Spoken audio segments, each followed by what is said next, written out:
What is going on, Midwest Aviators? Jim here with the Flying Midwest Podcast. I figured today that I would give you a quick tour of my hangar, the Beech House. We bought this back in October. We've been doing a lot of renovations on it. So wanted to just give a quick peek of what the hangar progress is looking like. Hope that as we continue with this project, we'll be able to give some more updates and hopefully a look at what the finished product looks like. So let's go take a look.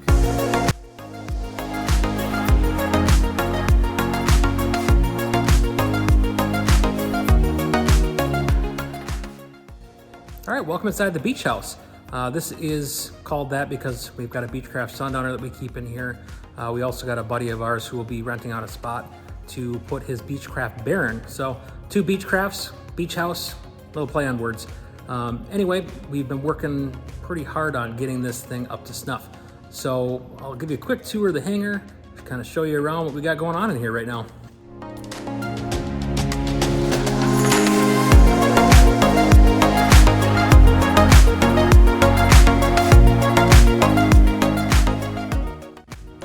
So for just a frame of reference, where the electrical box is right there is kind of what we started with all the way around the hangar. It was just a tin shell. So we've got these nice timbers that are here for support along the whole structure. And then in between these was just a sheet metal. For Minnesota, obviously that's not ideal if you want to keep the place heated. So we've been working on insulating and sheetrocking, as you can see here. Also all along the hangar, you see that kind of spot right there in the ceiling. All along both the east and west walls, there was about that big of a section that was left unfinished as they got up to these knee braces that go all the way around the hangar here. It's pretty complicated to do the tin around it. So we've done all the finishing work of those timbers all the way down, and same thing on the other side. So our first major upgrade of the hangar was the lighting. So this section of ceiling was done, as well as that row of lights that you see in the middle. The light bulbs that were in there were much dimmer than what we got right now. We've got nice LED bulbs in those for when we want the lights a little bit lower. But you can see we've also put LEDs all along the hangar running north and south to give us a little bit more lighting. So the difference between this and this is big. So when we're working on the aircraft, so when we do annual in here, or even when we're doing this remodeling work, it's been nice to have this bright environment for us to do our work. The next big project, this guy. So our door was just counterweight and a rope before. We've since installed a opener. So there is a nice opener on the side over there for us to be able to push that to get the door up and down.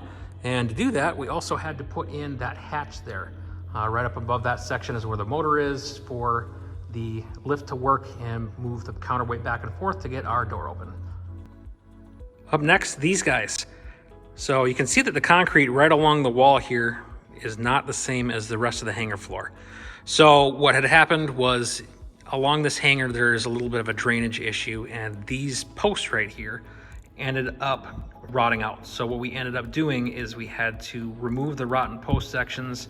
We shored that up by putting concrete posts down there and attached them to the existing pillars for that structural stability. So there's about 5 of them, 6 of them that we had to replace due to that. We're also putting some outlets on the wall. I'm sure you can see that right there.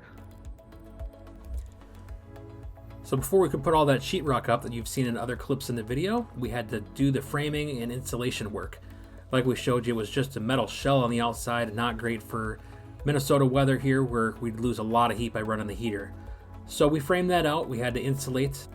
We wanted to make sure that we kept the bottom portion dry, so there is a little bit of a gap between the floor itself and the baseboard. It's not structural in nature at all, so it's just to hold up the sheetrock really. We use pressure treated lumber on the bottom of that though, just in case it were to get wet from any moisture getting inside the hangar, or that area that we showed you where we had the water issue. Should that become a problem in the future, we're going to keep the sheetrock and the framing and insulation nice and dry. So once we wrapped up the insulation and framing work around the hangar, went our sheetrock. We got a good crew together and managed to do the entire hangar in one day. Now that doesn't include the mudding or the taping, but the actual hanging of the sheetrock itself. So big thank you to all those people that came out and helped us get that done in that day. We did use heavier sheetrock on the wall where we have a hangar right next to us, just for a little added fire protection should the unfortunate happen where we have to worry about something like that. The rest is just standard sheetrock around the other walls where we don't have neighbors. All right, so here's the deal. We sheetrocked this whole thing, and I'm waiting on the mud that I put on to dry. So that's why I've got a little bit of free time to wander around and take some videos. So let's just give you a quick look around the whole hangar here. Right back in this section over here where we see the ladder, some of the mud and tape supplies, things like that on that workbench. That's where the Baron is gonna go, in that back corner here.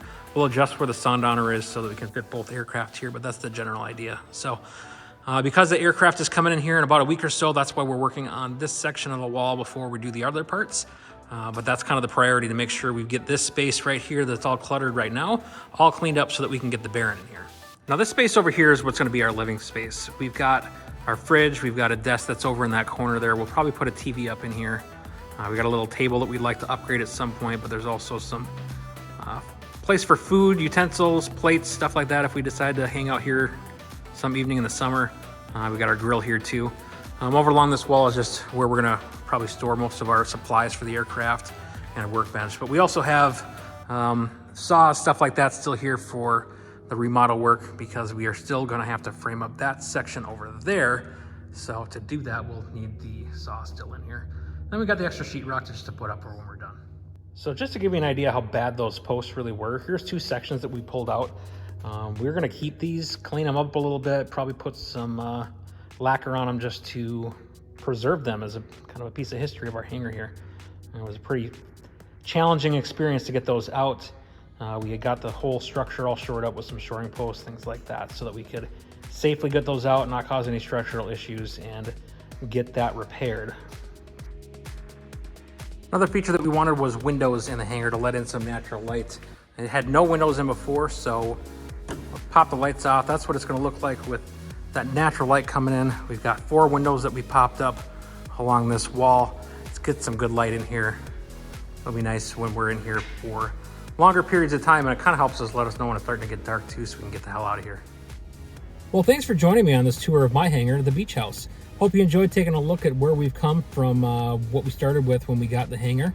In the coming months, as we finish this project up, I hope to share more videos of the finished product. Thanks for watching. See ya.